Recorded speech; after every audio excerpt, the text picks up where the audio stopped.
ಸಾಕಷ್ಟು ಚರ್ಚೆ ಆಗ್ತಾ ಇದೆ. ನಮ್ಮ ಸಮುದಾಯಕ್ಕೆ ನ್ಯಾಯ ಆಗ್ತದೆ, ನಮ್ಮ ಸಮುದಾಯಕ್ಕೆ ನ್ಯಾಯ ಬೇಕು ಅಂತ ಇದ್ರ ಬಗ್ಗೆ ತಾವೇನು ಪ್ರಸ್ತುತ ಸರ್ಕಾರದಲ್ಲಿ ಆಗ್ತಾ ಇರ್ತಕ್ಕಂಥ ನಾನು ಕೂಡ ಟಿ ವಿಗಳಲ್ಲಿ ಮತ್ತು ಮಾಧ್ಯಮಗಳಲ್ಲಿ ನೋಡ್ತಾ ಇದ್ದೇನೆ. ಆ ಬೆಳವಣಿಗೆಗಳನ್ನ ತಾವು ಕೂಡ ಅಬ್ಸರ್ವ್ ಮಾಡ್ತಾ ಇದ್ದೀರಿ.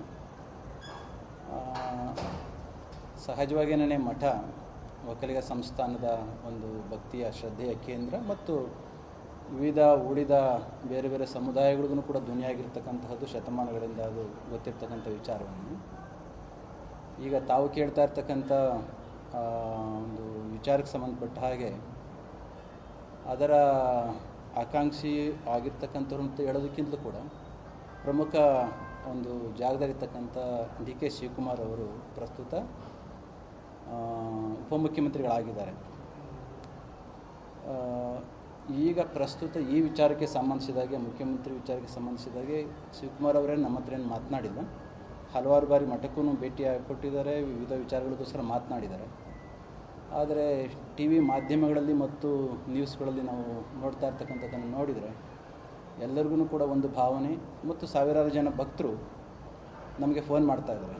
ಈಗಲೂ ಕೂಡ ನೂರಾರು ಜನ ಹೊರಗಡೆ ಕಾಯ್ತಾ ಇರ್ತಕ್ಕಂಥ ನೀವು ನೋಡಿರಬೇಕು ಅಂತ ಕಾಣಿಸುತ್ತೆ. ಅವರೆಲ್ಲರ ಉದ್ದೇಶ ಒಂದೇನೇ, ನಾವು ನಮ್ಮ ಸಮುದಾಯದ ವತಿಯಿಂದ ಹಲವಾರು ಪಕ್ಷಗಳಿಂದ ರಾಜ್ಯವನ್ನು ಆಳಲಿಕ್ಕೆ, ರಾಜ್ಯವನ್ನು ಮುನ್ನಡೆಸಲಿಕ್ಕೆ, ರಾಜ್ಯದ ಅಭಿವೃದ್ಧಿಗೆ ಪೂರಕವಾಗಿ ಹಲವಾರು ನಾಯಕರುಗಳನ್ನು ರಾಜ್ಯಕ್ಕೆ ಕೊಡುಗೆಯಾಗಿ ಕೊಟ್ಟಿದೆ.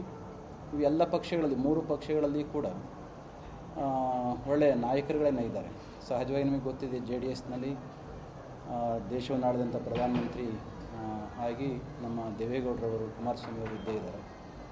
ಈಗ ಪ್ರಸ್ತುತ ಕಳೆದ ಚುನಾವಣೆಯಲ್ಲಿ ನಮ್ಮವರೊಬ್ಬರು ಮುಖ್ಯಮಂತ್ರಿಗಳಾಗ್ತಾರೆ ಅಂತ ನಾವೆಲ್ಲರೂ ಕೂಡ ಒಟ್ಟು ನಿಂತು ಆಯ್ಕೆ ಮಾಡಿದ್ವಿ. ಆದರೆ ಆವಾಗ ಆಗಲಿಲ್ಲ. ಅವರು ಹೇಳಿದ್ದ ಪ್ರಕಾರ ಸುಮಾರು 2.5 ವರ್ಷಗಳ ನಂತರದಲ್ಲಿ ಅವಕಾಶ ಸಿಗುತ್ತೆ ಎಂಬ ಆಶಾಭಾವನೆಯನ್ನು ನಾವೆಲ್ಲರೂ ಕೂಡ ಇಟ್ಟುಕೊಂಡಿದ್ವಿ. ಆದರೆ ಅದು ಆಗೋ ಹಾಗೆ ಕಾಣಿಸ್ತಾ ಇಲ್ಲ. ಅದು ಆಗುವ ಹಾಗೆ ಆಗದಲ್ಲೇ ಹೋದದ್ದೇ ನಮ್ಮೆಲ್ಲರೂ ಕೂಡ ಬೇಸರ ಆಗುತ್ತೆ ಅಂತ ಸಾವಿರಾರು ಜನ ಭಕ್ತರುಗಳು ನಮಗೆ ಕಾಂಟ್ಯಾಕ್ಟ್ ಮಾಡ್ತಾ ಇರ್ತಕ್ಕಂಥದ್ದು ಸರ್ವವಿದಿತ, ನೀವೆಲ್ಲರೂ ಕೂಡ ನೋಡಿದ್ರಿ ಇಷ್ಟೊತ್ತು. ಈ ಒಂದು ನಿಟ್ಟಿನಲ್ಲಿ ಈ ಗೊಂದಲಗಳು ಏನು ಸೃಷ್ಟಿಯಾಗಿ ನಿತ್ಯ ಮಾಧ್ಯಮಗಳಲ್ಲಿ ಹರಿದಾಡ್ತಾ ಇದೆಯಲ್ಲ, ಇದು ಯಾವುದೇ ಒಂದು ನಾಡಿಗೆ, ಒಂದು ಅಭಿವೃದ್ಧಿ ಪಥದಲ್ಲಿ ಹೊರಟಂಥ ರಾಜ್ಯಕ್ಕೆ ಕ್ಷೇಮಕರವಾದ ವಾತಾವರಣ ಏನಲ್ಲ.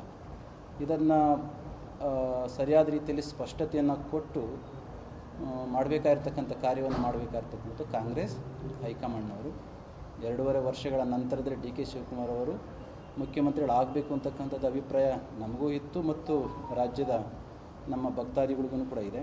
ಆ ಕೆಲಸವನ್ನು ಹೈಕಮಾಂಡ್ ಅವರು ಮಾಡಿ, ಏನು ಕೆಂಗಲ್ ಹನುಮಂತಯ್ಯನವರ ಕಾಲದಿಂದ ಕೆ.ಸಿ. ರೆಡ್ಡಿಯವರಿಂದ ಕಾಲದಿಂದನೂ ಕೂಡ ಈ ರಾಜ್ಯವನ್ನು ಆಳಿ ಅಭಿವೃದ್ಧಿ ಪಥದಲ್ಲಿ ತೆಗೆದುಕೊಂಡು ಹೋಗಲಿಕ್ಕೆ ದೇವೇಗೌಡರು, S.M. ಕೃಷ್ಣ ಅವರು, ಸದಾನಂದ ಗೌಡರು ಮತ್ತು ನಮ್ಮ H.D. ಕುಮಾರಸ್ವಾಮಿ ಅವರು ಎಲ್ಲ ಮಾಡಿದಾರಲ್ಲ, ಅದೇ ನಿಟ್ಟಿನಲ್ಲಿ ಪಕ್ಷಕ್ಕೋಸ್ಕರ ಪಕ್ಷದ ಶಿಸ್ತಿನ ಸಿಪಾಯಿಯಾಗಿ ದುಡಿದಿರ್ತಕ್ಕಂಥ ಶಿವಕುಮಾರ್ ಅವರಿಗೆ ಒಂದು ಅವಕಾಶ ಸಿಗಬೇಕು ಅಂತಕ್ಕಂಥದ್ದು ಎಲ್ಲರ ಒಂದು ಒಕ್ಕರಿನ ಕೂಗು ಮತ್ತು ಎಲ್ಲ ನಾಯಕರುಗಳು ಕೂಡ ಆ ಭಾವನೆಯನ್ನು ವ್ಯಕ್ತ ಮಾಡ್ತಾ ಇದ್ದಾರೆ. ಈಗ ಉಳಿದಿರ್ತಕ್ಕಂಥ ಇನ್ನು 2.5 ವರ್ಷಗಳ ಅಧಿಕಾರವನ್ನು ಡಿ ಕೆ ಶಿವಕುಮಾರ್ ಅವರಿಗೆ ಮುಖ್ಯಮಂತ್ರಿಯಾಗಿ ಕೊಟ್ಟು ಅವರ ವಿಷನ್ನಿಗೆ ಪೂರಕವಾಗಿರ್ತಕ್ಕಂಥ ರಾಜ್ಯವನ್ನು ಕಟ್ಟುವ ಕಾಯಕವನ್ನು ಮಾಡಲಿಕ್ಕೆ ಅವಕಾಶವನ್ನು ಕಾಂಗ್ರೆಸ್ ಪಕ್ಷದ ಮುಖಂಡರು ಮಾಡಿಕೊಡ್ಬೇಕು ಅಂತಕ್ಕಂಥದ್ದು ಸರ್ವ ಭಕ್ತರ ಒಂದು ಅಭಿಪ್ರಾಯ ಕೂಡ ಇದೆ.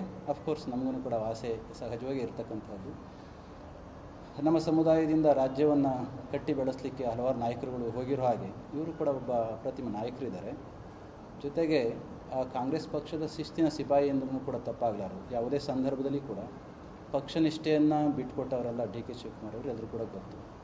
ಪಕ್ಷದ ಉಳಿವಿಗಾಗಿ, ಪಕ್ಷದ ಏಳಿಗೆಗಾಗಿ ಎಷ್ಟೋ ನೋವುಗಳನ್ನು ಏಕಾಂಗಿಯಾಗಿ ನಿಂತು ಅದನ್ನು ಸ್ವೀಕರಿಸಿ ಹೋರಾಡಿದಂಥವರು, ಅಂತೆಲ್ಲ ಸೇವೆಯನ್ನು ಮಾಡಿರ್ತಕ್ಕಂಥ ಡಿ ಕೆ ಶಿವಕುಮಾರ್ ಅವರು ಈ ಸಂದರ್ಭದಲ್ಲಿ ಮುಖ್ಯಮಂತ್ರಿಗಳಾಗ್ತಾರೆ ಅಂತಕ್ಕಂಥ ಭಾವನೆ ಎಲ್ರಿಗೂ ಕೂಡ ಇದೆ.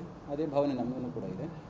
ಆ ಒಂದು ಭಾವನೆಗೆ ಪೂರಕವಾಗಿ ಅವರ ಹೈಕಮಾಂಡ್ ಕೆಲಸ ಮಾಡುತ್ತೆ ಅಂತ ಒಂದು ಭರವಸೆ ಇದೆ. ಆದಷ್ಟು ಬೇಗ ಅವರು CM ಆಗಬೇಕು ಅಂತಕ್ಕಂಥದ್ದು ಎಲ್ಲರ ಒಂದು ಭಾವನೆ. ಆ ಭಾವನೆಗೆ ಪೂರಕವಾಗಿ ದೈವದ ಅನುಗ್ರಹ ಅವರಿಗಿರಲಿ ಅಂತ ನಾವು ಹಾರೈಸ್ತೇವೆ.